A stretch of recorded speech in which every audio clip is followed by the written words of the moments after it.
आप सभी श्रोताओं का हार्दिक अभिवादन। मैं doctor S Tiwari, government college Pithora, Chhattisgarh से। आज हम बात करेंगे कंपनी प्रशासन के अंतर्गत न्याय व्यवस्था किस प्रकार की थी। सबसे पहले प्रस्तावना पर बात करेंगे, किस प्रकार प्रारंभ हुई न्याय व्यवस्था, किस प्रकार से उसकी शुरुआत भारत में की गई थी कंपनी के द्वारा। दीवानी और निजामत अदालतों का संगठन किस प्रकार से किया गया। इसके पश्चात प्रारंभिक व्यवस्था के पश्चात कार्नावालिस के द्वारा इस व्यवस्था में व्यापक सुधार किए गए और न्याय व्यवस्था को व्यवस्थित करने का प्रयास किया गया। इस पर विस्तार से चर्चा करेंगे। कार्नावालिस कोड तैयार किया गया, सर्वोच्च न्यायालय की व्यवस्था की गई, कानून और दंड विधान में और पूरी न्यायालय के सिस्टम में व्यवस्था में व्यापक सुधार कार्नावालिस के काल में हुए। फिर उसमें क्या दोष रह गए थे, उन दोषों को दूर करते हुए विलियम बेंटिंग ने सुधार प्रस्तुत किए। 1828 से 1835 तक विलियम बेंटिंग और कार्नावालिस के काल न्याय व्यवस्था के दृष्टिकोण से महत्वपूर्ण थे, तो इन पर विस्तार पूर्वक हम चर्चा करेंगे। आइए शुरुआत करते हैं।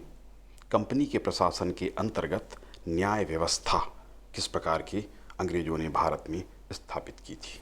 प्रस्तावना देख लेते हैं। कंपनी की शासन स्थापना के पूर्व बंगाल में कुरान के आधार पर न्याय व्यवस्था स्थापित थी। 1765 में इलाहाबाद की संधि से कंपनी को मुगल बादशाह की ओर से दीवानी का अधिकार प्राप्त हुआ, जिसके अंतर्गत दीवानी मुकदमों की सुनवाई भी करनी होती थी। निजामत की प्राप्ति के साथ फौजदारी मुकदमों में भी न्याय प्रदान करना कंपनी का दायित्व हुआ। प्रारंभ में कंपनी ने दीवानी और फौजदारी मुकदमों की न्याय व्यवस्था भारतीयों को सौंप दी थी। सन 1769 में भू राजस्व के लिए नियुक्त अंग्रेज पर्यवेक्षकों को न्यायालयों पर निगरानी के आदेश दिए गए थे। दीवानी और निजामत अदालत का संगठन किस प्रकार प्रारंभ हुआ। सन 1772 में हेस्टिंग्स ने प्रत्येक जिले में एक दीवानी और एक निजामत अदालत स्थापित की।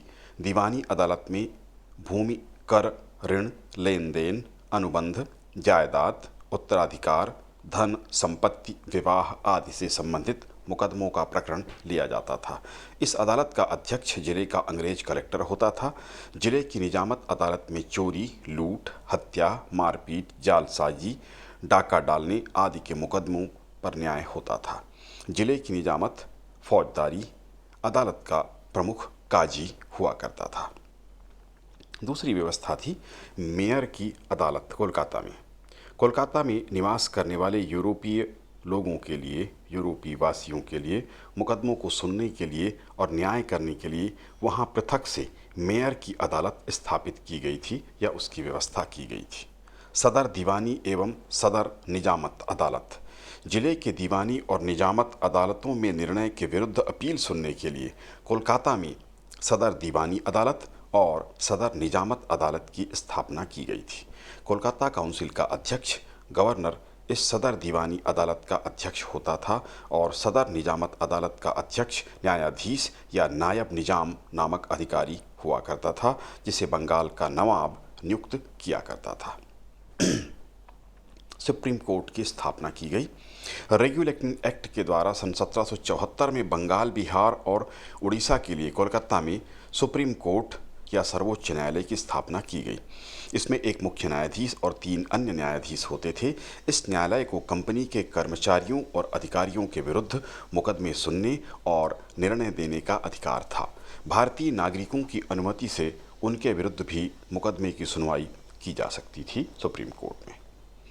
अब लॉर्ड कार्नावालिस जब भारत आया तो उसने एक नई व्यवस्था स्थापित की। तत्कालीन न्याय व्यवस्था में जो सुधार किए वो इस प्रकार थे। दीवानी न्यायालय, इसके अंतर्गत वर्गीकृत न्यायालय गठित किए गए जो इस प्रकार थे, विभाजन किया गया। पहला था अदालत मुंशिफ।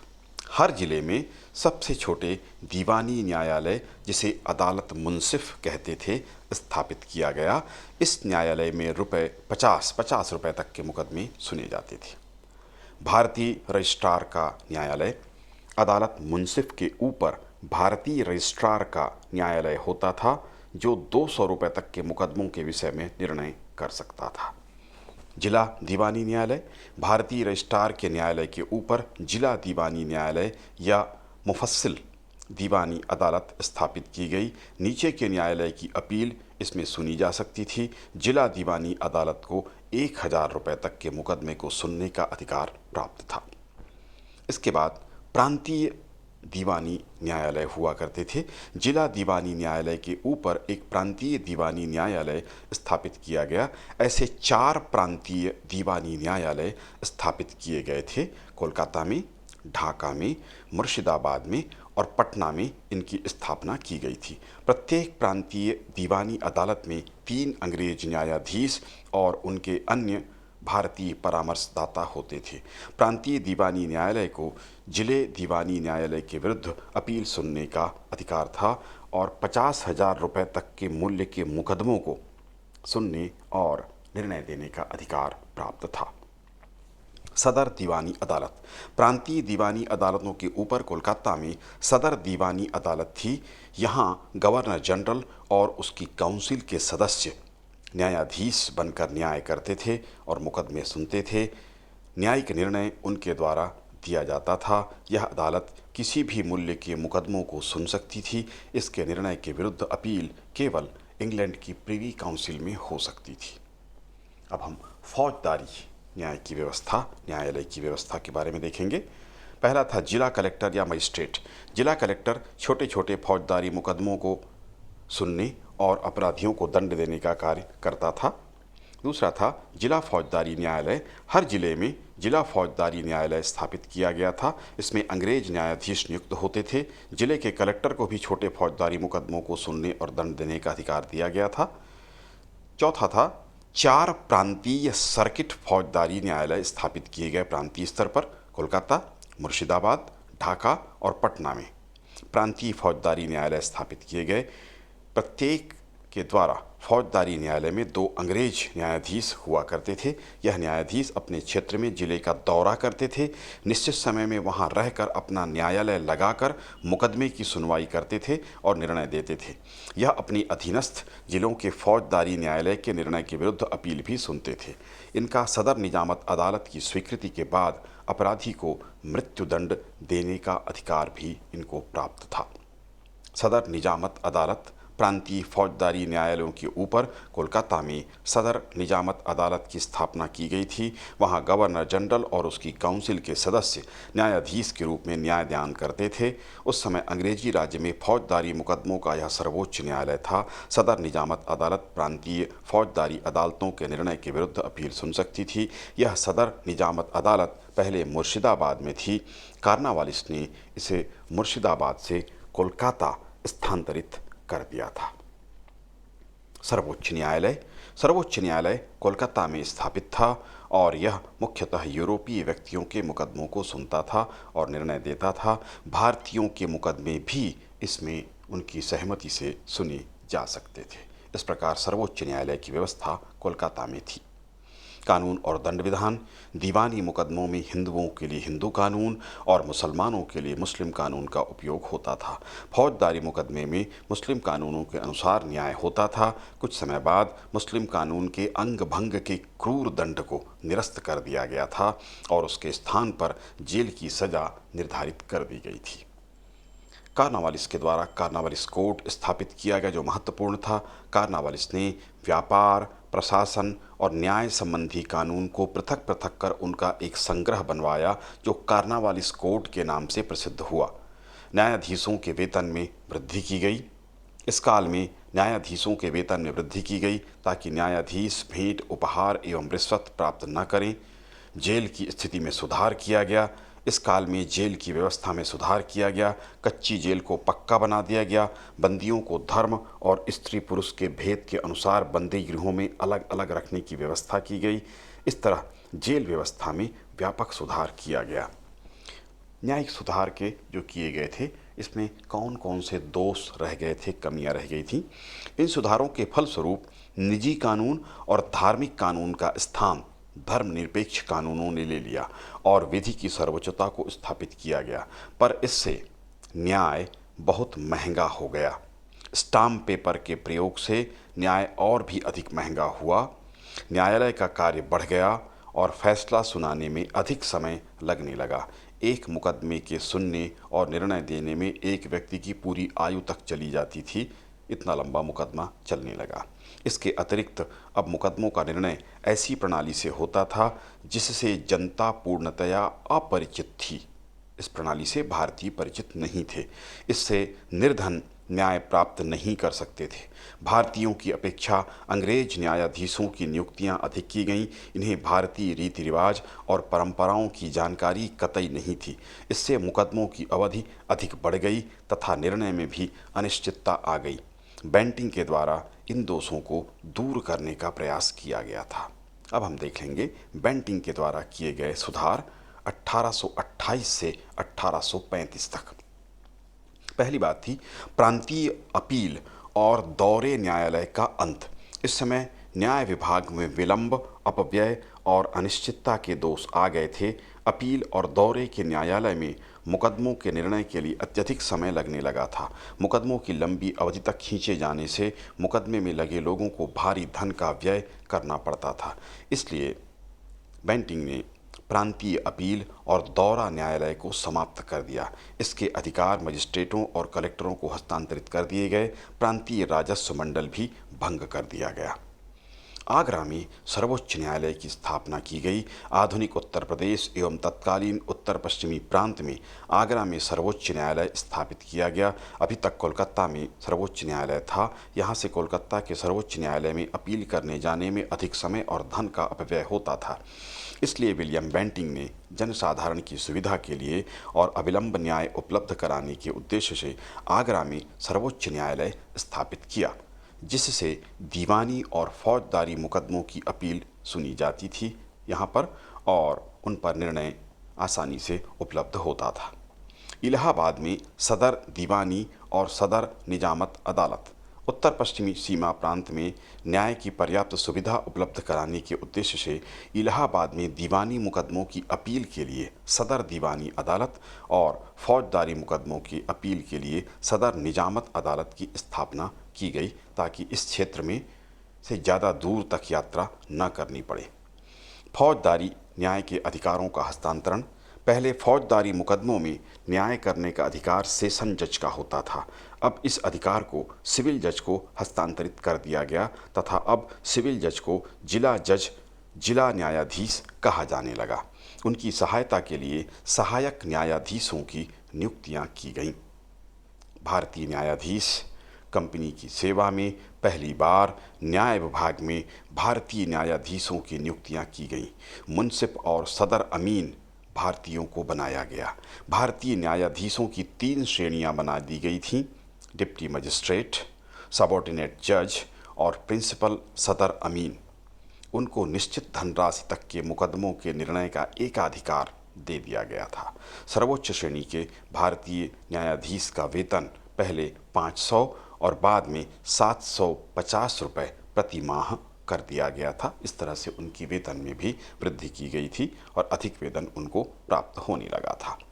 अन्य सुधार, दंड विधान की कठोरता कम की गई। बेंटिंग ने कोड़ा मारने की दंड की प्रथा का अंत कर दिया, जिसे काश घाट कहा जाता था। अब न्यायालय में फारसी भाषा का उपयोग होता था। अब उन्हें प्रांतीय भाषाएं और उर्दू के उपयोग किए जाने के भी आदेश दिए गए थे, जो आम बोलचाल की भाषा थी। प्रत्येक जिले में कलेक्टर और मजिस्ट्रेट के पदों और कर्तव्यों को सम्मिलित कर दिया गया था। प्रांतों में उच्च न्यायालय स्थापित किए गए। 1860 तक भारत में अंग्रेज प्रभुसत्ता के अधीन मुंबई, मद्रास तथा उत्तर पश्चिमी सीमा प्रांत बन चुके थे। उनमें न्याय की सुविधा देने के लिए 1865 में कोलकाता, मद्रास और मुंबई में उच्च न्यायालय स्थापित किए गए। आगरा में उच्च न्यायालय स्थापित हुआ, जिसे 1875 में इलाहाबाद स्थानांतरित कर दिया गया था। इसके बाद पंजाब प्रांत के लाहौर में और बिहार के लिए पटना में ऐसे उच्च न्यायालय स्थापित किए गए थे। सन 1935 में संघीय न्यायालय फेडरल कोर्ट बनाया गया, जो बाद में भारत का उच्चतम न्यायालय के नाम से जाना गया। सुप्रीम कोर्ट के नाम से भारत में अभी भी स्थापित है, जाना गया। कानून को संहिताबद्ध करना। अपने शासन की स्थापना के बाद अंग्रेजों ने विभिन्न रेगुलेशन या नियम तथा कानून बनाए। इन सब को संहिताबद्ध किया गया। उनको न्यायिक व्याख्याओं द्वारा व्यवस्थित कर आधुनिक बनाया गया। सन 1833 में प्रथम विधि आयोग और 1853 में द्वितीय विधि आयोग गठित किए गए। उनके प्रयासों के फलस्वरूप 1856 से 1861 की अवधि में दंड विधि, सिविल कार्य विधि तथा दंड प्रक्रिया पारित की गई और अब सारे भारत में एक ही प्रकार के दंड संहिता लागू की गई। इस प्रकार से न्याय की पूरी प्रक्रिया स्थापित अंग्रेजों के द्वारा इस काल में की गई। कानून का शासन स्थापित किया गया। अंग्रेज सत्ताधिकारियों को यह श्रेय है कि उन्होंने भारत में कानून का शासन स्थापित किया। इससे अभिप्राय यह है कि प्रशासन कानून के अनुसार चलाया जाए और किसी भी अधिकारी के विरुद्ध न्यायालय में सरकार और प्रशासन की जिम्मेदारी नहीं निभाने पर अथवा सरकारी अधिकार सीमा के बाहर जाकर कार्य करने पर मुकदमा चलाकर उसे दंडित किया जा सकता था। कानूनी समानता से अभिप्राय है कि कानूनी दृष्टि में सभी मनुष्य बराबर हैं। जाति, धर्म, सामाजिक वर्ग, किसी भी भेदभाव के बिना सभी व्यक्तियों पर एक ही कानून लागू होगा। पर कानून की समानता केवल भारतीयों के लिए थी, यूरोपवासियों अथवा अंग्रेजों के लिए नहीं थी। उनके विरुद्ध फौजदारी मुकदमों की सुनवाई केवल यूरोपीय न्यायाधीश, यूरोपियन व्यक्ति, यूरोपीय न्यायाधीश ही कर सकते थे और यह न्यायाधीश उनको हल्का साधारण दंड देते थे, कहने का अर्थ पक्षपात करते थे या उन्हें रिहा कर दिया करते थे। इस तरह से ये तो अवश्य हुआ कि सभी भारतीयों को समान रूप से न्याय की व्यवस्था देने की व्यवस्था की गई, किंतु अभी भी यूरोपियन लोगों के साथ पक्षपात या उनका पक्ष लिया जाता था और भारतीय न्यायाधीश यूरोपियंस के लिए न्याय का काम नहीं करते थे। ये यूरोपियन व्यक्ति ही उनके लिए न्याय का काम करते थे। इस तरह से भारतीय न्यायाधीशों पर अंग्रेजों का विश्वास नहीं रहा और भेदभाव बना रहा। किंतु फिर भी एक पूरी न्याय की प्रणाली, न्याय की पूरी प्रक्रिया, चाहे वह निजामत क्षेत्र में हो या दीवानी क्षेत्र में हो, दोनों क्षेत्र में एक पूरी व्यवस्था स्थापित की गई। कानूनों का संग्रह किया गया, कार्नावालिस कोड, और इस तरह से भारत में जो वर्तमान न्याय व्यवस्था हम देखते हैं ये बहुत कुछ इसी व्यवस्था के ऊपर आधारित है। वकील दलील की जो प्रणाली है, न्यायालयों का जो क्रम है, लगभग उसी प्रकार से है और बहुत सारे कानून अभी तक उसी प्रकार से बने हुए हैं। तो इस तरह से कंपनी के काल में इस तरह से न्याय की प्रक्रिया और न्याय की प्रणाली विकसित की गई थी।